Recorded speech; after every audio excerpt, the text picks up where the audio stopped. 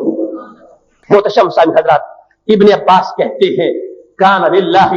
بکرۃ و اصیلا ذاکرہ، یہ سیدنا صدیق اکبر رضی اللہ تعالی عنہ صبح و شام اللہ کا ذکر کرنے والے ہیں، صبح و شام خدا کی یاد کرنے والے ہیں، کبھی بھی اللہ تبارک و تعالیٰ کو نہیں بھولتے۔ وَلِلَّهِ فِي الْأَحْوَالِ شَاكِرًا، اور ابو بکر وہ ہے جو ہر حال میں خدا کا شکر ادا کرنے والے ہیں، جیسے حالات ہو، جیسے بھی موسم ہو، خوشی کا ہو پھر بھی شکر کرتے ہیں، اور غم کا موسم ہو پھر بھی شکر کرتے ہیں۔ میں نے سیدنا صدیق اکبر رضی اللہ تعالی عنہ کو کبھی بھی اللہ کی بارگاہ میں شکایت کرتے نہیں دیکھا اور شکایت کرتے نہیں سنا، اور ان کے بارے میں کسی صحابی نے ایسی مجھے کوئی گواہی نہیں دی ہے۔ لہذا امیر معاویہ میرے نزدیک ابو بکر صدیق رضی اللہ تعالی عنہ ایک ایسے شاکر انسان کا نام ہے، جو کچھ بھی ہو گیا تھا، جتنے بھی سخت حالات ہو گئے تھے، وہ خواہ ہجرت کی رات ہو یا پکڑنے کے لیے اونٹوں کے اعلان ہو چکے تھے، یہ سیدنا صدیق اکبر رضی اللہ تعالی عنہ کی ذات وہ ذات ہے جنہوں نے سخت تپش امیز ماحول میں بھی شکر کا دامن ہاتھ سے نہیں چھوڑا۔ پھر فرماتے ہیں لنفسہ بالمصالح قاہرہ، یہ ابن عباس رضی اللہ تعالی عنہ کا تاثر دیکھیے، کیا تاثر اور کیا اپنی رائے کا اظہار کر رہے ہیں۔ فرمایا میں نے ابو بکر صدیق رضی اللہ تعالی عنہ کو قہر کرتے دیکھا، قہر کرتے، جبر کرتے دیکھا، کس پر؟ اپنے نفس پر، لنفسہ ہی، اپنے نفس پر۔ نفس کو انہوں نے من مانی نہیں کرنے دی، نفس کو انہوں نے اس طرح کنٹرول میں رکھا، اس کو سواری بنا کے رکھا، خود نفس کی سواری نہیں بنے بلکہ نفس کو اپنی سواری بنایا ہے۔ لنفسہ ہی بالمصالح قاہرہ، جو بھی اچھا کام تھا وہ کر کے انہوں نے اپنے نفس پہ قہر کیا ہے، نفس پہ جبر کیا ہے، نفس کو سرکش نہیں بننے دیا، نفس کو اپنی بات منوانے نہیں دی، اس حد تک اس کو لگام دی ہے اور اس حد تک اس کو کنٹرول میں رکھا ہے کہ جو بھی مسالے تھے، جتنے بھی نیک کام تھے، وہ وقت جو سیدنا صدیق اکبر رضی اللہ تعالی عنہ کی خلافت کا وقت ہے، وہ مہموں کا وقت ہے۔ روزانہ ایک نئی مہم ہے، کہیں مرتدین کے خلاف جہاد ہے، کہیں منکرین نبوت کے خلاف جہاد ہے، کہیں مدعیان نبوت کے خلاف جہاد ہے، کہیں منکرین زکات کے خلاف جہاد ہے۔ تو انہوں نے اپنا پورا زمانہ جو رسول اکرم نور مجسم شفیع معظم صلی اللہ علیہ وسلم کی خدمت میں گزرا ہے، وہ بھی اسی انداز میں گزارا ہے، اور اس کے بعد بھی آخری سانس تک انہوں نے اپنے نفس کو ایک لمحہ بھی اپنی خواہش پوری کرنے کی اجازت نہیں دی۔ جو کیا ہے وہ صرف اللہ کی رضا کے لیے کیا ہے۔ یہ ساری گفتگو کرنے کے بعد حضرت ابن عباس رضی اللہ تعالی عنہما نے یہ کہا عاقب اللہ اللعائن علی من صلبہ الی یوم القیامہ، فرمایا میں یہ کہتا ہوں اب بھی اگر کوئی شخص سیدنا صدیق اکبر رضی اللہ تعالی عنہ پر تنقید کرے گا تو میں یہ دعا کرتا ہوں اللہ قیامت تک اس پہ لعنتیں برسائے۔ جو میرے صدیق اکبر کو کچھ کہتا ہے، ایک لعنت کی بات نہیں کہ فرمایا اللعائن، میں کئی لعنتوں کی دعا کر رہا ہوں کہ جو سیدنا صدیق اکبر رضی اللہ تعالی عنہ کے بارے میں اب بھی کوئی ایسی بات کہے جو کہ ان کی شان کے مناسب نہیں، جن کا کردار اتنا صاف اور اتنا ستھرا ہے، جس شخص نے ایسی کوئی بات کہی، میں خالق کائنات کی بارگاہ میں دعا کرتا ہوں اللہ اس کو نقصان دے، اور 1-2 سال کے لیے نہیں، قیامت تک اس بندے پہ لعنتیں برستی رہے۔ یہ پہلا سوال تھا خلفائے راشدین میں سے سیدنا صدیق اکبر رضی اللہ تعالی عنہ کی ذات کے بارے میں۔ دوسرا سوال سیدنا امیر معاویہ رضی اللہ تعالی عنہ نے حضرت عبداللہ بن عباس رضی اللہ تعالی عنہ سے یہ کیا ما رأیک فی عمر بن الخطاب، اے ابن عباس تمہارا سارا جو اوڑھنا بچھونا ہے وہ قرآن و سنت کی تعلیم رہا، اور تم نے دیگر جو اہم دلچسپیاں تھیں بھی، اور آپ نے اپنے آپ کو علمی سرگرمیوں تک زیادہ روک کے رکھا، اب قرآن و سنت کی روشنی تمہارے سامنے ہے، اور سیدنا عمر بن خطاب رضی اللہ تعالی عنہ کا کردار بھی تمہارے سامنے ہے۔ ابن عباس فتویٰ تو دو، آپ کے نزدیک حضرت عمر بن خطاب کا مقام کیا ہے؟ حضرت ابن عباس بولتے ہیں رحم اللہ ابا حفص، اللہ ابو حفص پہ رحم کرے۔ سیدنا عمر رضی اللہ تعالی عنہ کی کنیت اللہ ابو حفص پہ رحم کرے، کانا محل الایمان، وہ اللہ عمر فاروق رضی اللہ تعالی عنہ جو ابو حفص ہیں ان پہ رحم کرے۔ ان کا تعارف کیا ہے، ان کا مقام کیا ہے؟ فرمایا کانا محل الایمان، عمر فاروق تو ایمان کا کاشانہ تھے، ایمان کا محل تھے، ایمان کا مرکز تھے، ایمان کا معیار تھے اور ایمان کا پیمانہ تھے۔ ایمان کی بلندیاں خالق کائنات جل جلالہ نے انہیں عطا فرمائی تھی۔ وَمَأْوَى الْأَيْتَامِ، خالق کائنات نے انہیں یتیموں کا ملجا و ماوا بنایا تھا۔ وَمَلَاذَ الضُّعَفَاءِ، خالق کائنات جل جلالہ نے کمزور لوگوں کا انہیں ملاذ اور گھاٹی بنا رکھا تھا۔ اللہ تبارک و تعالیٰ نے ان کو اس انداز میں سیرت کی بلندیاں عطا فرمائی تھیں۔ ابن عباس کہتے ہیں عمر فاروق رضی اللہ تعالی عنہ کون ہے؟ فرمایا حسنا للخلق وعونا للناس، عمر فاروق اس شخص کو کہا جاتا ہے جو پوری مخلوق کے لیے قلعہ تھے۔ اب دیکھیے وہ سیدنا عمر رضی اللہ تعالیٰ عنہ جو کہتے ہیں اگر میرے دور حکومت میں نیل کے ساحل پہ، نیل کے کنارے پہ کوئی کتا بھی بھوکا رہ گیا تو عمر سے پوچھا جائے گا۔ یہ ان کی عظمتیں ابن عباس کے سامنے ہیں۔ فرمایا یہ صرف انسانوں کے حقوق کے علمبردار نہیں ہیں، حیوانوں کے حقوق کے بھی علمبردار ہیں، درختوں کے حقوق کے بھی علمبردار ہیں، ساری مخلوق کے حقوق کے یہ علمبردار ہیں۔ حسنا للخلق، پوری مخلوق کے لیے خالق کائنات جل جلالہ نے ان کو قلعہ بنایا ہے۔ وعونا للناس، اللہ نے اپنی مدد کا اظہار ان سے فرمایا ہے۔ یہ لوگوں کے لیے اللہ کی مدد ہے۔ اللہ کی مدد اس عمر سے ظاہر ہوتی ہے۔ یہ وہ عمر ہے رات رعایا سو رہی ہوتی ہے، عمر جاگ رہے ہوتے ہیں، گلیوں کے اندر ایک ایک دروازے پر جا کے وہ حال معلوم کر رہے ہوتے ہیں۔ اگر انہیں پتا چلتا ہے اس گھر کے اندر ایک عورت ہے جس کے لیے کوئی سامان پہنچانے والا نہیں ہے اور اس کے پاس بچے کی ولادت کا وقت ہے، یہ جاتے ہیں اور بیت المال سے بوری آٹے کی اور چاول کی اور پنیر کی اور سارا سامان لے کر اپنے کندھوں پہ اٹھا کے رکھ دیتے ہیں اور رکھ کے واپس نہیں جاتے۔ وہ سر انجام دیتی ہے اور پھر دیکھتے ہیں ایک گھر کے اندر ہنڈیا تو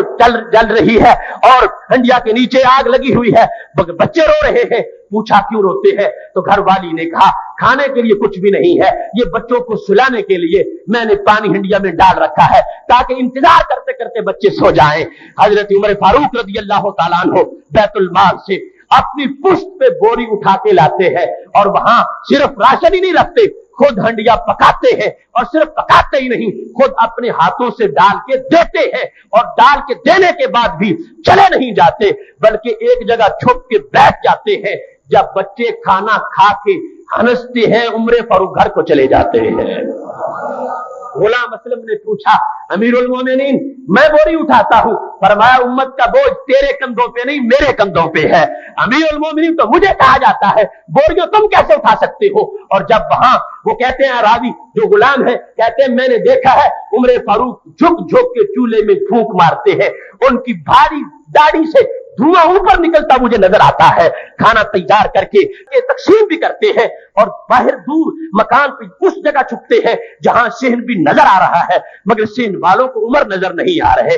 میں پاس بیٹھا رہوں گا، میرے روب کی وجہ سے بچے ہنس نہیں سکیں گے، میں نے جس حال میں ان کو دیکھا ہے روتے ہوئے مجھے تسکین نہیں ہوگی جب تک ان کو ہنستا دیکھ نہ لوں، لہٰذا میں چھپ کے بیٹھتا ہوں، یہ کھانا شہروں کے کھا لیں گے، جب ہنسیں گے مجھے چین آ جائے گا کہ میں نے اپنا حق پورا کر دیا ہے۔ حضرت عمر رضی اللہ تعالیٰ عنہ کے بارے میں ابن عباس ارشاد فرما رہے ہیں کہ خالق کائنات جل جلالہ نے ان کو یہ ہمت دی ہے، اظہر اللہ القوت علی یدہ، خالق کائنات جل جلالہ نے ان کو اپنی قوت کا مظہر بنا دیا، حتی فتح البلاد، یہاں تک انہوں نے بہت سے شہروں کو فتح کر لیا، دور دور تک اسلام کو پہنچایا۔ وذکر اللہ علی التلال والدواہی، عمر فاروق وہ ہے جنہوں نے ذکر نئے نئے آفاق میں کیا جہاں خدا کا ذکر کرنے والا کوئی نہیں تھا بندوں میں، عمر فاروق نے وہاں بھی اللہ کا ذکر پہنچایا ہے۔ یہ آج پورا عراق جو اسلامی تہذیب کا گہوارہ بنا، یہ سیدنا عمر رضی اللہ تعالی عنہ کی چمکتی تلواروں کا تحفہ ہے۔ جہاں جہاں تک علم و حکمت کے یہ گلستان کھلے، ابن عباس کہتے ہیں انہوں نے ڈگر ڈگر میں، نگر نگر میں، ندیوں میں، دریاؤں میں اور پہاڑوں میں، صحراؤں میں، ٹیلوں پر اور ٹپوں پر جس نے ہر جگہ خدا کا ذکر کیا ہو، میں اسے عمر فاروق کہتا ہوں۔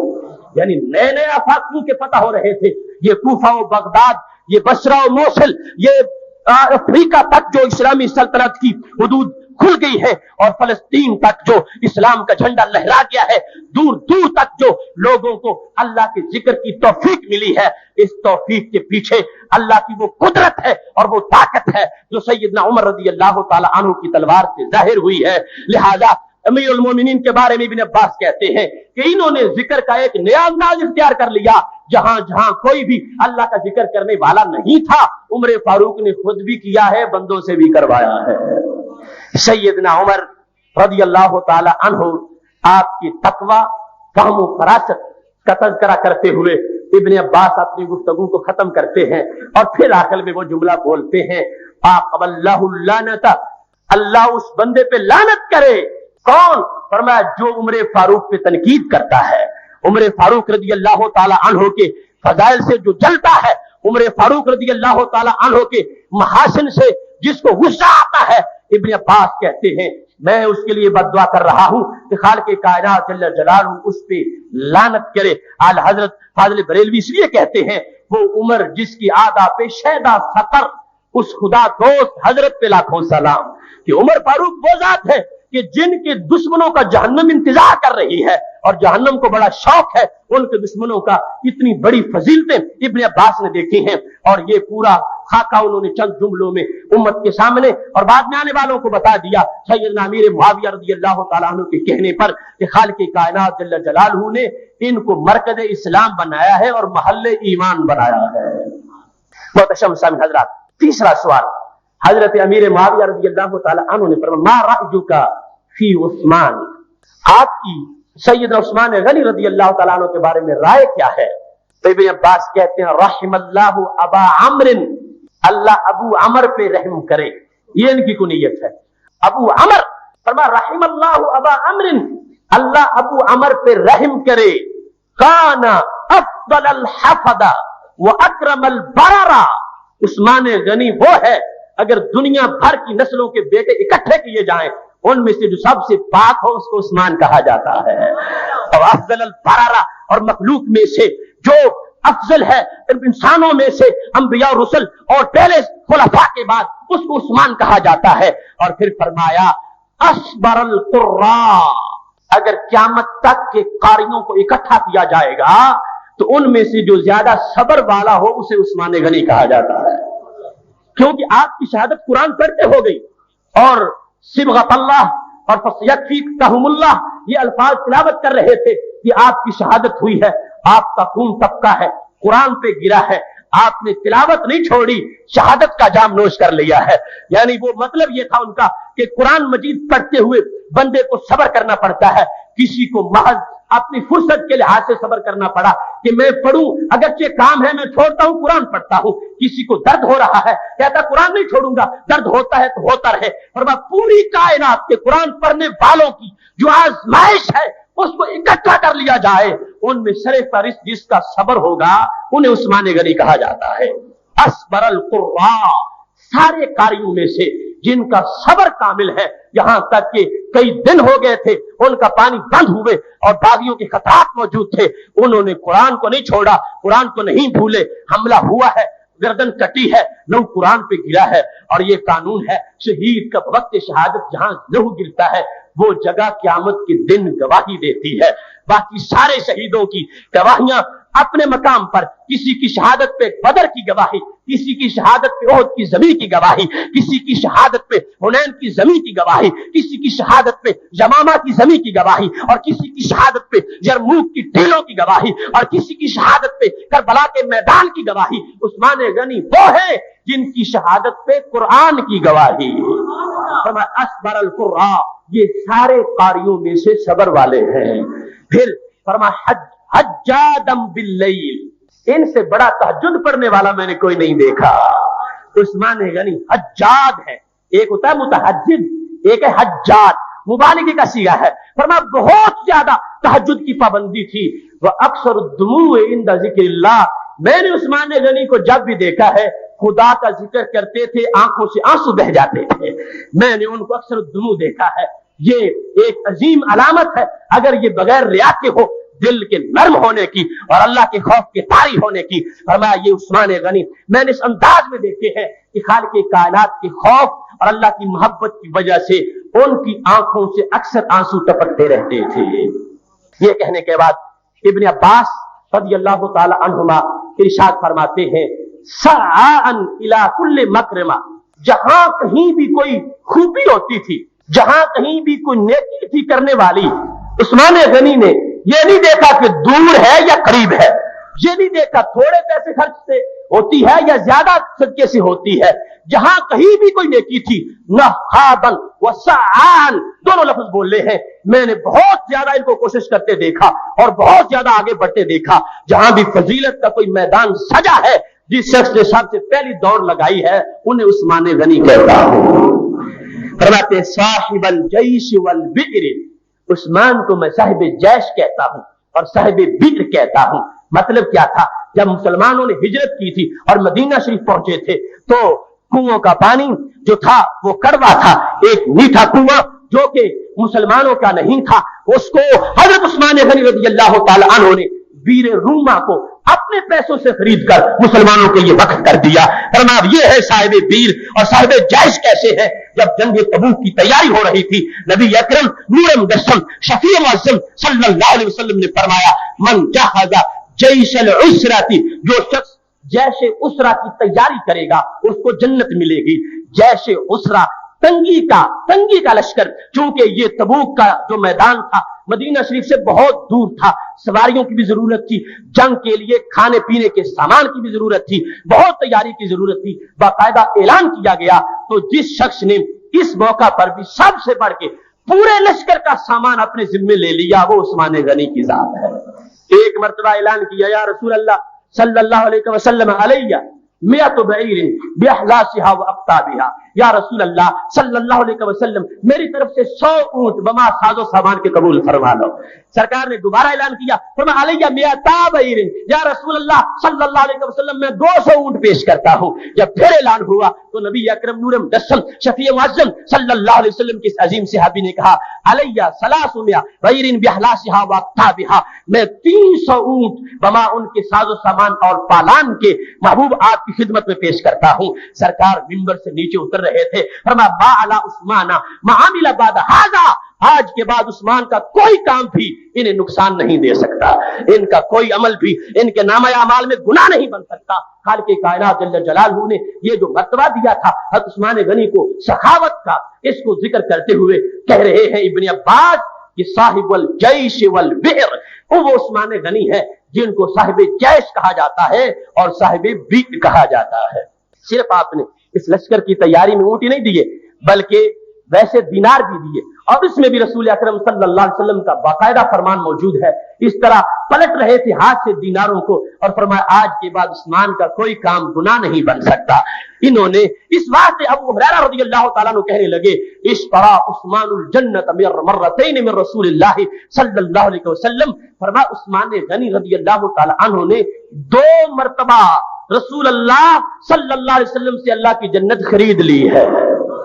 محتشم سامعین حضرات، یہ عثمان غنی رضی اللہ تعالی عنہ ابن عباس کہتے ہیں وخاتنا رسول اللہ صلی اللہ علیہ وسلم علی ابنتیہ، اے میرے معاویہ عثمان غنی اس ذات کا نام ہے کہ جن کا پوری کائنات میں یہ امتیاز ہے، آج تک نہ کوئی ایسا ہوا اور نہ قیامت تک کوئی ایسا ہوگا۔ کون؟ فرمایا ایک بندہ جس کے عقد نکاح میں کسی پیغمبر کی یکے بعد دیگرے 2 صاحبزادیاں آئی ہوں اور کوئی نہیں وہ عثمان غنی کے سوا۔ اس واسطے میں یہ کہتا ہوں یہ رسول اکرم نور مجسم شفیع معظم صلی اللہ علیہ وسلم کے دورے داماد ہیں جن کو خالق کائنات نے یہ انفرادیت عطا کی ہے جو دنیا میں اور کسی انسان کے حصے میں نہیں آئی۔ یہ کہنے کے بعد ابن عباس رضی اللہ تعالی عنہ اپنی گفتگو ختم کرتے، انداز ایک ہے جو تینوں آپ نے سن لیے، آغاز دعا سے ہے اور انتہا بد دعا سے ہے۔ دعا ان کے لیے اور بد دعا ان کے دشمنوں کے لیے. رحم اللہ ابا بکر، رحم اللہ ابا حفص، رحم اللہ ابا عمر، ایسے آغاز ہو رہا ہے. اور یہاں آخر میں عاقب اللہ الندامۃ علی من عاداہ، اللہ اس بندے کو قیامت تک شرمندہ رکھے جو ان سے دشمنی رکھتا ہے. اب یہاں لفظ ندامت استعمال فرمایا ہے. سب سے پہلے لفظ لعن ہے، لعنت کی جمع، پھر صرف لعنت ہے، اور یہاں پھر ندامت بھی ہے. فرمایا جو عثمان غنی رضی اللہ تعالی عنہ سے بغض رکھتا ہے، خالق کائنات اس کو دنیا اور آخرت میں شرمندگی دے گا، ندامت دے گا، کوئی بھی اس کے پلے چیز باقی نہیں رہے گی. چوتھا سوال، سیدنا امیر معاویہ رضی اللہ تعالی عنہ نے حضرت علی رضی اللہ تعالی عنہ کے بارے میں کہا، ما رأیک فی علی ابن ابی طالب، اے ابن عباس، حضرت علی المرتضی رضی اللہ تعالی عنہ کے بارے میں آپ کی رائے کیا ہے؟ تو ابن عباس بولے، رحم اللہ ابا الحسن، اللہ ابو حسن پہ رحم کرے. ان کی کنیت ابو حسن، رحم اللہ ابا حسن، اللہ ابو حسن پہ رحم کرے. وہ کتنے بڑے انسان ہیں، ان کا مقام کتنا بڑا ہے، ان کو خالق کائنات جل جلالہ نے کتنا بڑا مرتبہ دیا ہے. فرماتے ہیں کہف التقا، وہ علی جو تقوی کی غار ہے، تقوی اور پرہیزگاری کی گھاٹی ہے. علم الہدا، جن کو دنیا ہدایت کا جھنڈا کہتی ہے، علم لہرانے والا پرچم وہ ہوتا ہے. فرمایا علم الہدا، اگر جاننا ہو کہ ہدایت کہاں ہے تو حضرت علی رضی اللہ تعالی عنہ کی ذات دور سے ہدایت کی نشانی کے طور پر نظر آ جائے گی. آپ کی شخصیت، آپ کا وقار اور آپ کی تعلیمات یہ پوری امت کے لیے اور رہتی انسانیت کے لیے ان کی حیثیت یہ ہے. عالم الہدا وکہف التقا ومحل النجاح، یہ حضرت علی رضی اللہ تعالی عنہ، ان کو خالق کائنات جل جلالہ نے ہدایت کا جھنڈا بنایا ہے، تقوی کی غار بنایا ہے اور عقل کا گہوارہ بنایا ہے.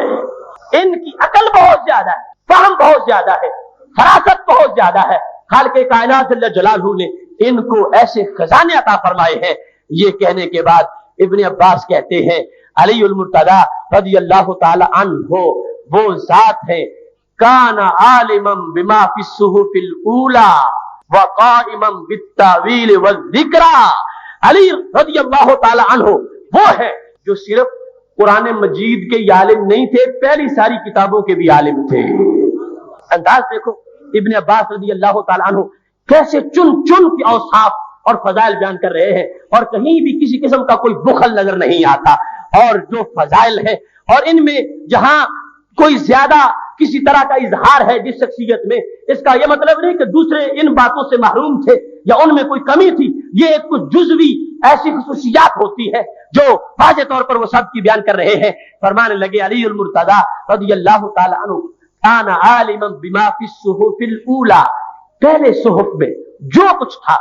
اس کے یہ عالم ہیں، یہ جانتے ہیں تورات میں کیا ہے، زبور میں کیا ہے، انجیل میں کیا ہے، صحف میں کیا ہے. جو کچھ بھی صحف میں تھا انہیں دیا گیا ہے اس واسطے کہ یہ مدینۃ العلم کے باب ہے اور مدینۃ العلم کے دروازے ہیں. یہ جو ان کی علمی حیثیت تھی، ابن عباس اس کو بیان کرتے ہوئے کہتے ہیں قائما بالتاویل والذکر، پورے قرآن کی تفسیر اگر کہیں سے ڈھونڈنی ہو تمہیں علی المرتضی رضی اللہ تعالیٰ عنہ کے سینے سے مل جائے گی. خود حضرت علی رضی اللہ تعالیٰ عنہ نے یہ کہا تھا کہ میرا ایک ہی شوق ہے جو سب سے بڑا شوق ہے. پوچھا گیا وہ کون سا؟ فرمایا ہر وقت مجھے یہ تلاش رہتی ہے،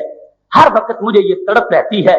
کہ مجھے پتا ہونا چاہیے کہ ہر آیت فیما نازل و این نازل، کہ جو آیت بھی قرآن مجید کی ہے کب نازل ہوئی، کہاں نازل ہوئی اور کس کے بارے میں نازل ہوئی. یہ میرا ایک شوق ہے. میں اس کے بارے میں جو ہے وہ معلومات اکٹھی کرتا رہتا ہوں اور اس بارے میں کوشش کرتا رہتا ہوں. تو اس انداز میں خالق کائنات جل جلالہ نے ان کو مہارت دی ان کی اس طلب پر. میں نے آپ کے سامنے پہلے بھی ایک مرتبہ کیا تھا کہ حضرت علی رضی اللہ تعالیٰ عنہ جہاں بھی بیٹھتے تھے حضرت جابر بن عبداللہ کا نام لے کے کہتے تو لوگوں جابر بہت بڑے عالم ہیں. تو دوستوں نے جو پاس بیٹھے تھے انہوں نے کہا تاسف جابر بالعلم وانت انت، علی تم تو مدینۃ العلم کے باب ہو اور تم تذکرے حضرت جابر کے کرتے ہو کہ وہ بڑے عالم، حالانکہ آپ تو پھر آپ ہیں، انت آپ تو آپ ہیں، آپ ان کا تذکرہ کیوں کرتے ہیں اتنا زیادہ؟ فرما انہ کان یفسر آیتا، ایک آیت کی تفسیر مجھے کہیں سے نہیں ملتی تھی، مجھے جابر نے پڑھائی ہے، اس دن سے ان کے لیے بھی مقام کو سلام کرتا ہوں. وہ ایک آیت کی تفسیر ایک ایک کر کے بھی انہوں نے اس انداز میں اکٹھا کر لیا سارا کہ انہوں نے اپنا سینہ اس انداز سے بھرپور کر لیا۔ ابن عباس اب ان کے بارے میں اپنی رائے کا اظہار کر رہے ہیں کہ یہ علی المرتضیٰ رضی اللہ تعالیٰ عنہ صرف قرآن کا ہی علم نہیں رکھتے، یہ صحف اولیٰ کا بھی علم رکھتے ہیں، کیونکہ قرآن مجید ان صحف پر مشتمل ہے، اور جب اس کا بھرپور علم آ جائے گا ان صحف کا بھی علم آ جائے گا۔ ابن عباس رضی اللہ تعالیٰ عنہ نے سیدنا علی المرتضیٰ رضی اللہ تعالیٰ عنہ کے علمی مقام کو خراج تحسین پیش کرتے ہوئے پھر یہ ارشاد فرمایا کہ یہ وہ علی المرتضیٰ ہیں کہ جن کو اس عظیم خاتون کے ساتھ عقد نکاح کی نسبت حاصل ہے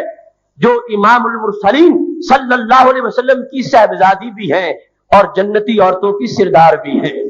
وہاں یہ امتیاز بیان کیا کہ عثمان غنی رضی اللہ تعالی عنہ رسول اکرم صلی اللہ علیہ وسلم کے دورے داماد ہیں، اور یہاں یہ امتیاز بیان کیا کہ یہ اگرچہ ان کا رشتہ ایک ہی ہے رسول اکرم نور مجسم کا کے ساتھ داماد ہونے کے لحاظ سے، اگرچہ ویسے نسب کا رشتہ بھی ہے، یہ داماد ہونے کے لحاظ سے اگرچہ رشتہ اکلوتا ہے، مگر سیدہ فاطمہ رضی اللہ تعالی عنہا اکلوتی اتنی بڑے مقام کی حامل ہے اور بڑا مقام ان کو حاصل ہے کہ انہیں جنتی عورتوں کا سردار بنایا گیا ہے۔ علی وہ عظیم انسان ہیں جن کی اہلیہ محترمہ جنتی عورتوں کی سردار ہے۔ محترم سامعین حضرات، یہ بیان کرنے کے بعد حضرت ابن عباس رضی اللہ تعالیٰ عنہ کہتے ہیں لا یوازیہ موحد صاحب القبلتین، یہ علی دو قبلوں کے صاحب ہیں، دونوں قبلوں کے وقت انہوں نے بھرپور عبادت کی ہے۔ وہ ابتدائی دن جب سیدہ خدیجہ الکبریٰ رضی اللہ تعالی عنہا نے کلمہ پڑھا تھا، آپ نے سرکار کے پیچھے جب نماز کی نیت کی تو ساتھ وہ ننھا منھا بچہ کھڑا تھا سرکار کے پیچھے نماز پڑھنے کے لیے، وہ علی المرتضیٰ ہی تھے۔ یہ صاحب قبلتین ہیں، صاحب قبلتین ہیں، اور ان کو خالق کائنات نے شرف بخشا ہے لا یوازیہ موحد، کوئی موحد ان کا ہم پلہ نہیں ہے۔ انبیاء و رسل اور خلفاء ثلاثہ کے بعد جن کا تذکرہ پہلے ہو چکا ہے، ان کے بعد پورے خلفاء میں سے اور پوری انسانیت میں سے سارے پیغمبروں کی امتوں میں ان جیسا کوئی موحد نہیں ہے۔ اس واسطے انہیں توحید کا سبق دیتے ہوئے رسول اکرم صلی اللہ علیہ وسلم نے فرمایا تھا یا علی احفظ التوحید فانہ رأس مالی، اے علی توحید کا عقیدہ جو ہے اس کی حفاظت رکھنا، کیونکہ یہ میرا رأس المال ہے، میرا سارا کچھ یہی ہے، یہ میرا رأس المال ہے۔ رأس المال جو تجارت میں اصل مال لگا کے پھر منافع حاصل کیے جاتے ہیں، اور انسان یہ برداشت نہیں کرتا کہ یہ تو کر لیتا ہے کہ مجھے فائدہ نہ ہو، لیکن یہ نہیں کرتا کہ رأس المال بھی سارا چلا جائے۔ فرمایا یہ توحید کا عقیدہ علی میرا رأس المال ہے، اس کو محفوظ رکھنا ہے۔ انہوں نے جو حق ادا کیا ہے ابن عباس اس پہ تبصرہ کر رہے ہیں لا یوازیہ موحد، کوئی موحد حضرت علی المرتضیٰ رضی اللہ تعالی عنہ کا ہم پلہ نہیں ہے۔ آخری جملے کیا ہے؟ فرمایا لم تر عینی مثلہ، اے امیر معاویہ رضی اللہ تعالی عنہ کا میری آنکھ نے آج تک ان کی مثل نہیں دیکھی۔ لم تر عینی مثلہ، علی المرتضیٰ رضی اللہ تعالی عنہ جیسا انسان، یعنی انبیاء اور رسل اور خلفاء ثلاثہ کے بعد ان جیسا انسان میری آنکھ نے نہیں دیکھا۔ ولا یکون الی یوم القیامہ، امیر معاویہ قیامت آ جائے گی ان جیسا کوئی پیدا بھی نہیں ہوگا، نہ میری آنکھ نے دیکھا ہے اور نہ ہی قیامت تک کسی کے پیدا ہونے کا کوئی احتمال موجود ہے۔ خالق کائنات جل جلالہ نے انہیں یہ مرتبہ عطا فرمایا ہے۔ اب ان کے بارے میں جب گفتگو ختم کی ہے تو پھر فرمایا ہے عاقب اللہ اللعنۃ الی یوم الحشرۃ من عاداہ،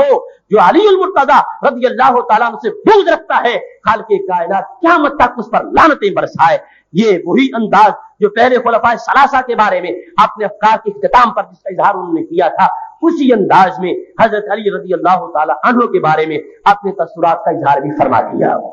اب یہاں پر جو آپ کے یہ لفظ ہے کہ لم تر عینی مثلہ، میں نے میری آنکھ نے ان کی مثل نہیں دیکھی، اب میں نے اس کی وضاحت کرتے ہوئے کہا کہ مراد یہ ہے کہ انبیاء اور رسل علیہ السلام اور خلفاء ثلاثہ کے بعد ان کی مثال کوئی نہیں، کیونکہ حضرت ابن عباس رضی اللہ تعالی عنہ کی اسی مقام پہ جو الفاظ ہیں وہ اس بات کی وضاحت کر رہے ہیں۔ یہ تو طے شدہ ہے کہ غیر نبی کسی حال میں بھی کسی نبی کا ہم پلہ نہیں ہو سکتا، اور پھر یہ جو خلفاء ثلاثہ ہے ان کے لحاظ سے حضرت علی رضی اللہ تعالی عنہ وہ ہم مسلک یہ سارے ہیں مگر ہم مرتبہ نہیں ہیں۔ یہ امت کا اتفاقی عقیدہ ہے کہ جو مقام خالق کائنات جل جلالہ نے سیدنا صدیق اکبر رضی اللہ تعالیٰ عنہ کو عطا فرمایا ہے وہ خلفاء میں سے اور کسی کو بھی عطا نہیں کیا گیا. ورنہ جس وقت رسول اکرم نور مجسم شفیع معظم صلی اللہ علیہ وسلم کے جو آخری ایام ہے ظاہری حیات کے جب مرض کا غلبہ تھا تو آپ نے حضرت عباس رضی اللہ تعالیٰ عنہ اور حضرت علی رضی اللہ تعالیٰ عنہ یہ دونوں جو بڑے رشتہ دار تھے ان دونوں سے فرمایا مرو ابا بکر فلیصلی بالناس، تم دونوں جا کے صدیق اکبر کو کہو کہ وہ جماعت میرے مصلی پہ کرائے. حضرت علی رضی اللہ تعالیٰ عنہ نے باشگاف الفاظ میں جب کچھ جو دوست نما دشمن تھے انہوں نے سیدنا علی رضی اللہ تعالیٰ عنہ کو کہا کہ آپ پہلے خلیفہ ہیں، فرمایا نہیں تم جھوٹ بولتے ہو، جب سرکار نے حکم دیا تھا نماز پڑھانے کا ما کنت غائبا، میں غیر حاضر نہیں تھا، وہی موجود تھا، ولا کنت مریضا، میں بیمار بھی نہیں تھا. اگر میری اولویت ہوتی پہلا نمبر خلافت میں میرا ہوتا تو سرکار مصلی پہ مجھے کھڑا کرتے، کیونکہ ظاہری کوئی عارضہ بھی نہیں تھا، میں موجود بھی تھا، تندرست بھی تھا اور حاضر بھی تھا، اور صدیق اکبر اس وقت موجود نہیں تھے. ہم دونوں کو سرکار نے حکم فرمایا کہ عباس میرے چچا اور اے علی میرے چچا کے بیٹے، تم دونوں جا کے میرے صدیق کو کہو میرے مصلی پہ آج کھڑے ہونے کے وہی حقدار ہیں. تو رسول اکرم نور مجسم شفیع معظم صلی اللہ علیہ وسلم نے خود انہیں اپنے مصلی امامت پہ کھڑا کر دیا اور یہی مصلی خلافت بھی تھا. اس واسطے ابن عباس نے جو اپنے افکار کا اظہار کیا وہ دو جملے میں نے ابتدا میں چھوڑے تاکہ آخر میں ان کی وضاحت کی جائے. ابن عباس جب سیدنا صدیق اکبر رضی اللہ تعالیٰ عنہ کے بارے میں بول رہے تھے تو انہوں نے یہ لفظ کہے راقا اصحابہ وفاقا ورعا وکفافا وزہدا، کہ یہ ابو بکر صدیق وہ ہے کہ سارے اصحاب کو اگر ملایا جائے، سب کے تقوی کو اکٹھا کیا جائے، سب کی پرہیزگاری کو اکٹھا کیا جائے اور سارے زہد اور پرہیزگاری کے لحاظ سے ان کے قد کی پیمائش کی جائے تو سارے صحابہ میں سے جس کا قد اونچا نظر آتا ہے انہیں صدیق اکبر کہا جاتا ہے. فاقا وراقا، یہ سب سے فوقیت لے گئے ہیں اور سب سے اونچے نکل گئے ہیں. زہد کے لحاظ سے، کفاف اور پرہیزگاری کے لحاظ سے خالق کائنات جل جلالہ نے ان کو سب سے اونچا مرتبہ عطا فرمایا ہے. یہی وجہ تھی کہ رسول اللہ صلی اللہ علیہ وسلم نے اس فوقیت کی بنیاد پر اپنا مصلی امامت کی نہیں عطا فرما دیا. تو محترم سامعین حضرات، یہ میں نے آپ کے سامنے ایک بڑی ہی جو سیغہ راز میں گفتگو تھی اور یہ سند کی جو برکت ہے، اس امت کا امتیاز، اس کی وساطت سے میں نے آپ کو وہ انٹرویو سنا دیا جو بڑے لوگوں سے بڑے لوگ کر رہے تھے اور جس پر آج کے ہمارے 20 مسائل کا مدار موجود ہے اور 20 مسائل کا حل موجود ہے. حضرت سیدنا صدیق اکبر رضی اللہ تعالیٰ عنہ، حضرت سیدنا فاروق اعظم رضی اللہ تعالیٰ عنہ، حضرت سیدنا عثمان غنی رضی اللہ تعالیٰ عنہ، حضرت سیدنا علی رضی اللہ تعالیٰ عنہ، ان کے بارے میں ہم اگر دیکھیں کہ حضرت حسن بصری رضی اللہ تعالیٰ عنہ کا موقف کیا ہے، حبیب اجمی کا موقف کیا ہے، داؤد طائی کا موقف کیا ہے، حضرت معروف کرخی کا موقف کیا ہے، حضرت سبی سختی کا موقف کیا ہے، حضرت جنید بغدادی کا موقف کیا ہے، حضرت غوث پاک کا موقف کیا ہے، ان کے بارے میں حضرت داتا گنج بخش حجویری کا موقف کیا ہے، حضرت مجدد الفسانی کا موقف کیا ہے، حضرت امام احمد رضا خان فاضل بریلوی کا موقف کیا ہے، حضرت پیر مہر علی کا موقف کیا ہے، حضرت خواجہ شمس الدین سیالوی کا موقف کیا ہے، حضرت خواجہ پیر جماعت علی شاہ کا موقف کیا ہے. آخر تک یہ پوری جو نور کی ایک کڑی ہے اور نور کی جو لڑی ہے، ان سب کے ہاں وہی موقف نظر آتا ہے جو ابن عباس کے اس انٹرویو میں نظر آتا ہے. لہذا یہ وہ ایک صداقت ہے، یہ وہ ایک چمک ہے اور یہ وہ سنی عقیدہ ہے. سرکار کے صحابہ کے بارے میں اور اہل بیت کے بارے میں ہم نے جس وقت آج الجھنوں اور دھندلوں کے زمانے میں اپنے عقیدے کا پرکھا اور اپنے افکار کا ہم نے امتحان لیا اور اپنے نظریات کو ہم نے جانچنا چاہا تو حضرت ابن عباس رضی اللہ تعالی عنہ کا موقف جو سند کے ساتھ حدیث کی کتابوں میں موجود ہے ہم نے اس کے ساتھ ملایا تو وہی منظر سنی کے دھڑکتے دل میں نظر آ گیا. اس بات سے خالق کائنات جل جلالہ کا ہم شکر ادا کرتے ہیں کہ اللہ تبارک و تعالیٰ نے اتنی صدیاں گزر جانے کے باوجود ہمیں دائیں بائیں بھٹکنے نہیں دیا، نہ تو حضرت علی رضی اللہ تعالیٰ عنہ کے بغض میں ہمیں اس قابل بنا دیا ہو کہ معاذ اللہ ان کا نام خلفاء کی لسٹ میں سے نکالا جائے جیسے کہ کچھ بدتینت لوگ آج کر رہے اور باقاعدہ کتابوں میں انہوں نے خلفائے ثلاثہ کے بعد سیدنا امیر معاویہ کا نام لکھ دیا ہے۔ اور نہ ہم یہ ہے کہ حضرت علی رضی اللہ تعالیٰ عنہ کے گن گاتے ہوئے خلفائے ثلاثہ جو ہے ان کی عظمت کا انکار کر دیں۔ خالق کائنات نے وہ سچی اور سچی راہ اہل سنت کی شکل میں ہمیں عطا فرمائی ہے۔ ہم دائیں بائیں بھٹکنے والے نہیں ہیں، یہ صراط مستقیم ہے جس کو ابن عباس نے واضح فرما دیا ہے۔ محترم سامعین حضرات، خلفائے راشدین کی عظمتوں کا گہوارہ عراق عظیم آج مصیبت میں ہے، مشکل میں ہے۔ چاروں خلفاء کے افکار واضح طور پر کتب سیر میں عراق کی سرزمین کے بارے میں موجود ہے۔ اس عظمتوں والی سرزمین پر آج امریکہ کا خون خار بھیڑیا وہ بربریت کر رہا ہے، مظالم کر رہا ہے۔ اس نے مظالم کی انتہا کر دی ہے اور اب تک عالم اسلام وہ سکوت میں ہے اور خاموشی میں دیکھ رہا ہے منظر ان کی بربریت کا۔ اللہ کی بارگاہ میں دعا کیجئے خالق کائنات عالم اسلام کے سوئے ہوئے ضمیر کو بیدار کرے۔